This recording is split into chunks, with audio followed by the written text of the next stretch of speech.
aku respect banget sama orang yang memberikan selamat kepada pendukung 02. Jadi bukan dia mengakui kekalahan atau bagaimana, tapi aku respectnya itu loh. Kayak legowo gitu kan, atas perolehan yang didapat oleh 02.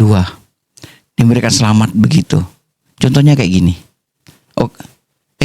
Tapi sebelumnya jangan lupa di subscribe ya guys ya. Tekan tombol subscribe-nya dulu. Jangan lupa tekan tombol like-nya. Tekan tombol like-nya. Saya pendukung 03 mengucapkan selamat kepada para pendukung 02 karena Pak Prabowo Gibran telah unggul di pemilihan 2024 Mantap kan?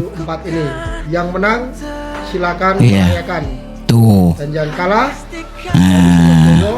Tidak usah kayak gini nih. Salam Indonesia. Tetap Banteng, tetap Ganjar Pranowo. Tuh kan. Setia. Nah kayak gitu nih. Ini patut. Yang kayak gini nih patut didengarin oleh pendukung 01. Jiwa kesatria mengakui itulah petarung yang sejati. Makasih Bapak ya sudah Logowo sudah menerima. Salut, bijak Logowo. Aku suka, I like it. Saya terus ya Bapak ya. Terima kasih ya Bang, udah ngucapin selamat buat Bapak Prabowo Subianto. Ingat Bang, nanti kalau Bapak Prabowo Subianto dilantik, siap-siap ya. Kubu 01 siap-siap. Sebab banyak koruptor di kubu 01. PKS, koruptor terbesar. Nasdem. Oh iya, ya, Caimin, halo siap-siap. Siap-siap ya, pakai baju oranye. Anies Baswedan, siap-siap besok lu pakai baju oranye ya. Anies lagi. Kena. Lu inget gak tahun 2019, tahun 2020, lu bilang teriak-teriak sandang pangan diperbaiki, diperbagus. Lu inget gak lu timbun beras di gudang? Berapa ton? 8 ton lu timbun. Akhirnya pada busuk, pada hijau, gak bisa dimakan. Padahal rakyat lu di Jakarta lagi membutuhkan bantuan karena corona. Tapi lu timbun karena lu mau jual lagi itu beras. Anies Baswedan jahat banget lu. Rakyat lu di Jakarta lagi kritis kelaparan. Lu timbun beras, dimakan emak lu kagak, dijual emak lu kagak, dimakan sama rakyat lu kagak. Akhirnya pada busuk tuh beras.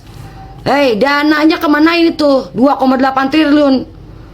Dimasukin kemana? Kalau bang WC, keselangkangan. Balikin lah, jangan kayak gitu. Itu bansos tuh, duit negara, anggaran negara tuh, buat rakyat lu, tapi lu yang nilep. Siap-siap tuh kubu 01 pada pakai baju oranye. Sembarangan lu, segala ngomong memperkuat koruptor di Indonesia. Konpugu koruptornya ada di kubu lu. Kalau rakyat cerdas tuh paham, agak bakalan milih si Anies. Ngerti gak lu? Oke Pak, terima kasih Pak ya, sudah berkoar-koar Pak di sini Pak. Terima kasih sudah mewakili teman-teman dari 02, dimana saya yakin mereka terwakili oleh mbaknya. Tenang Mbak, kita masih juga menunggu keputusan. Perhitungan masih berjalan. Tapi kita yakin, kita berdoa kepada Allah Subhanahu wa taala, kalau memang Pak Prabowo itu ditakdirkan untuk menjadi presiden di negara Indonesia ini, semoga beliau ditakdirkan dan menjadi presiden yang amanah. Gitu aja. Dan kalaupun tidak terpilih ya nggak apa-apa, kita juga legowo, ya kan? Ya cuman harapan kita semuanya pinginnya Pak Prabowo itu memimpin Indonesia. Betul nggak? Setuju nggak kawan-kawan? Setuju ya? Anies kalah tuh.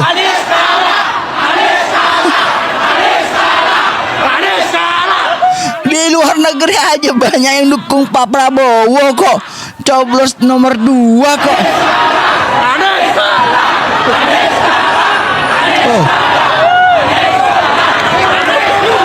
Tuh.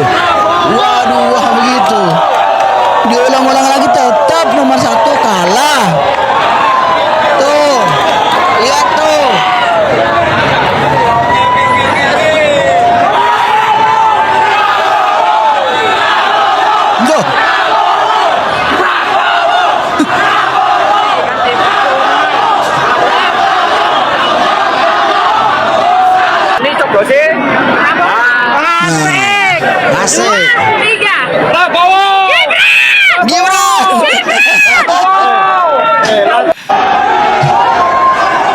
Lumpur nih, Kuala Lumpur. Prabowo, Gibran, tuh. Heran kan? Jadi menurut aku tuh heran kan, kenapa mereka tuh masih menganggap kita 02 curang gitu loh. Curang dari mananya? Hah?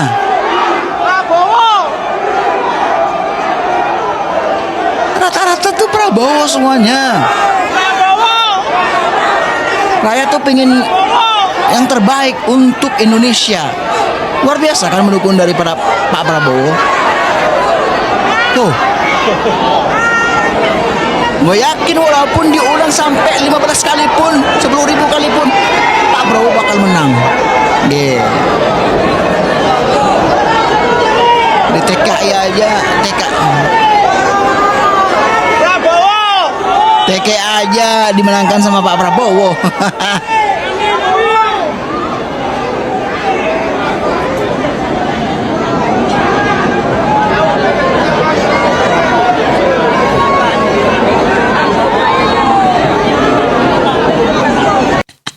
Jadi inget sama Mbah yang ini.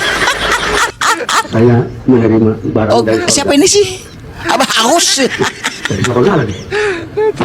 Dompet dari sorga. Dompet Dompet dosa dari dari sorga. percaya syukur tidak rasa bodoh. Tulisannya S. S. Superman. Hah? Yang aneh lagi, di dalamnya ada rambut. Sabun. Apa itu? Rambutnya dari sini Rambut. dulu. Apa sih itu? Untuk presiden 2027. Kalau tidak mau jadi presiden ke-8, Bapak angkat kaki dari Indonesia.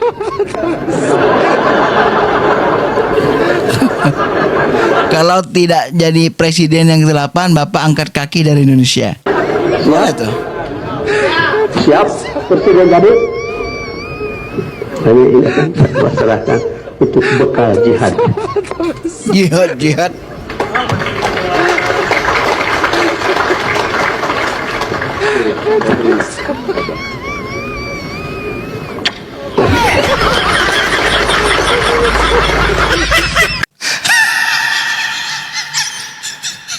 Ya Allah, kenapa ya pendukung nomor 1 ini kok aneh-aneh semuanya ya?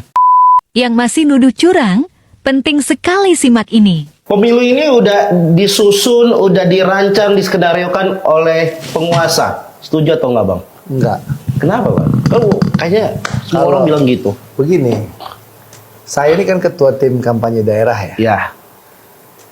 Dan diprediksi dari awal sejak Pak Prabowo memilih Mas Gibran, itu kan suara Pak Prabowo turun di Sumatera Barat Oke. di akhir Oktober.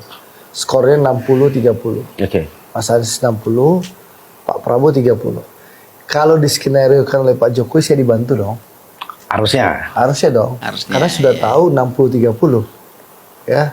Tapi saya Andre Rosiade dan teman-teman di Sumatera Barat dibiarkan bertarung melawan tanda kutip politisasi agama.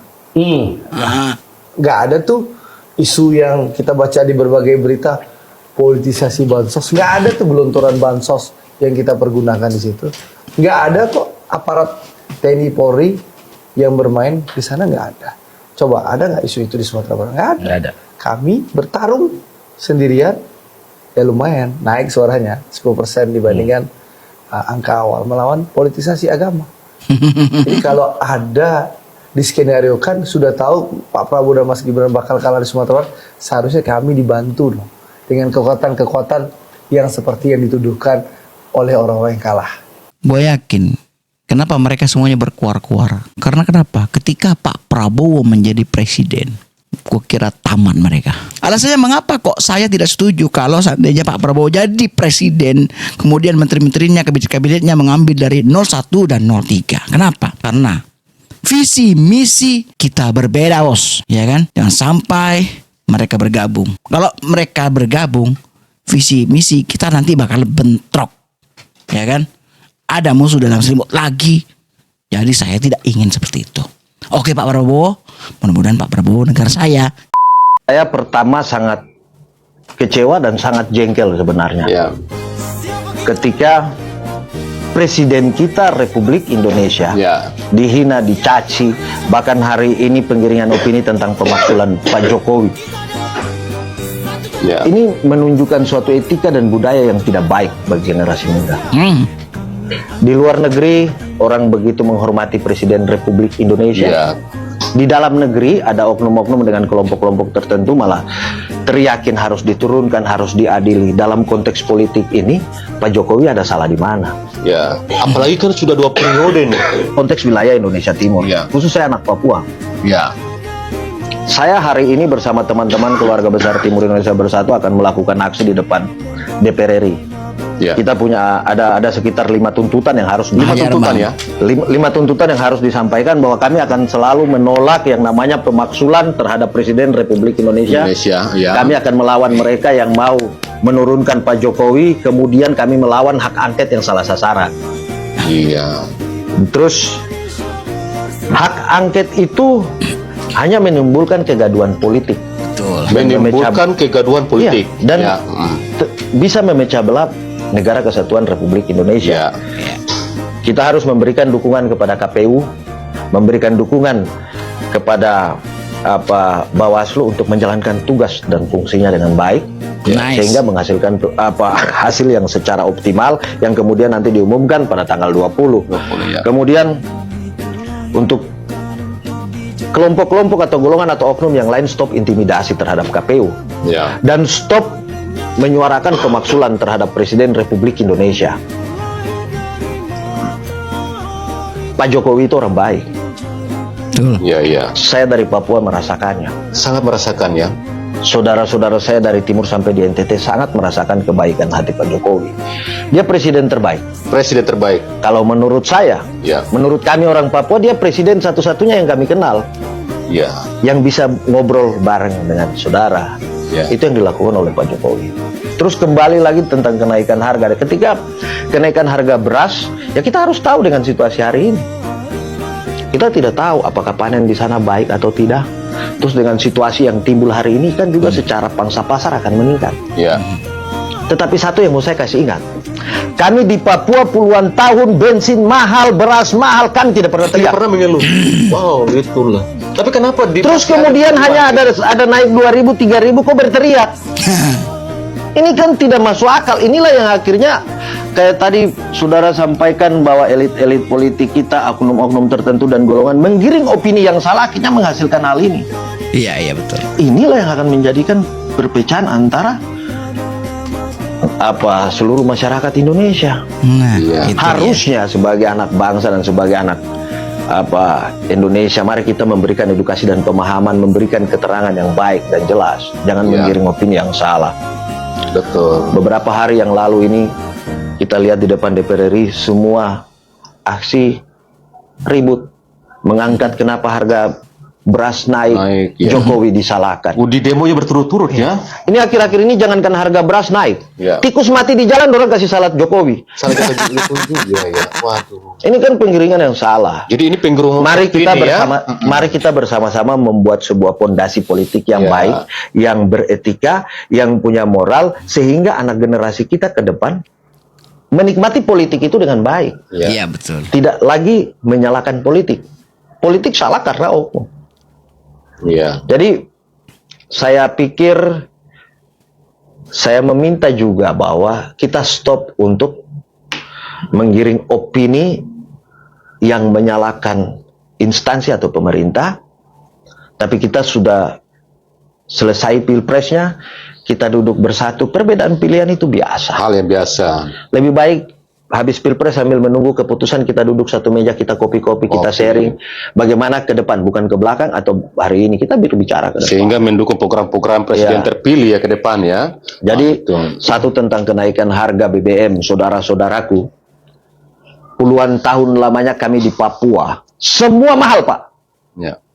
Nasi lalapan mahal, beras mahal, Ya. apalagi BBM mahal. Kami tidak pernah berteriak.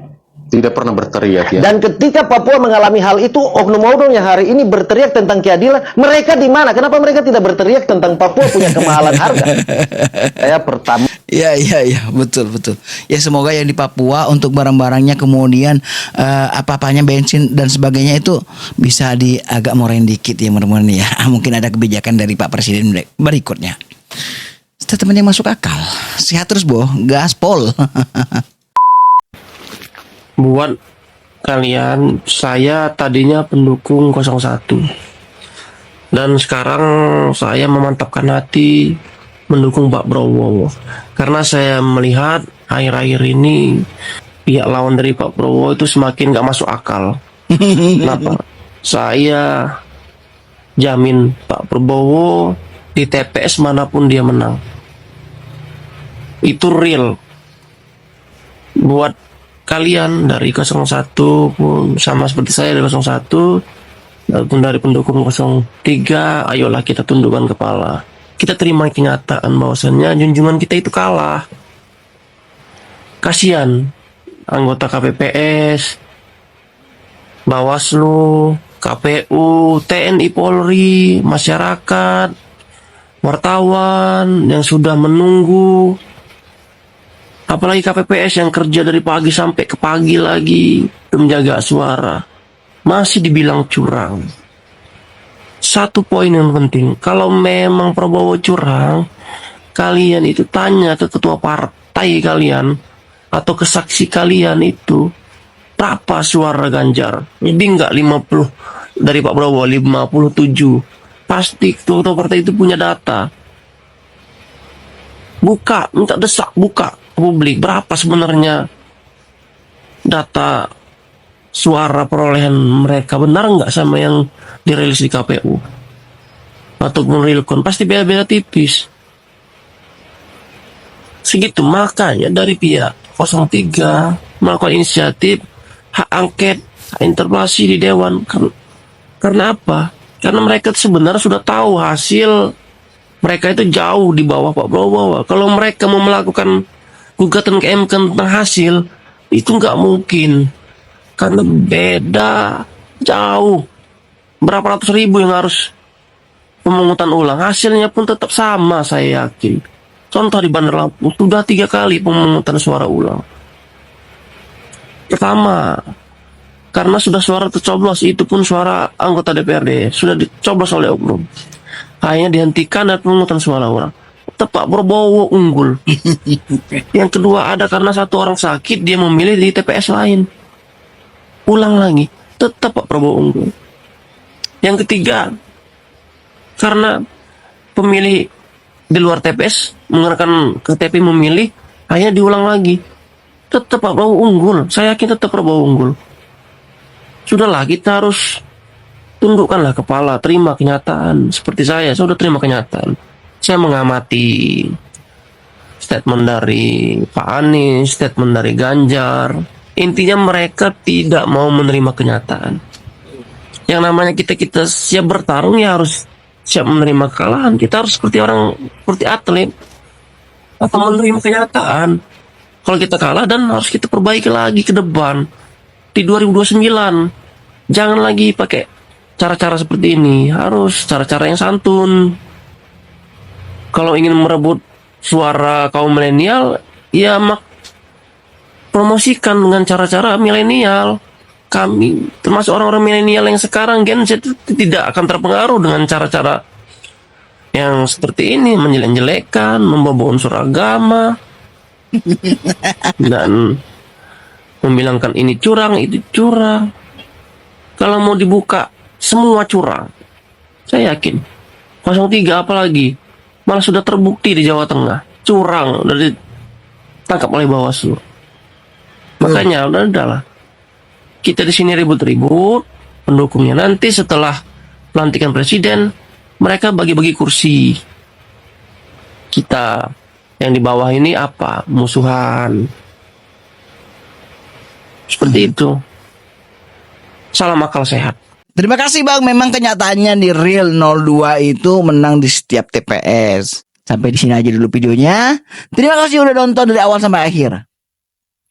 Bye.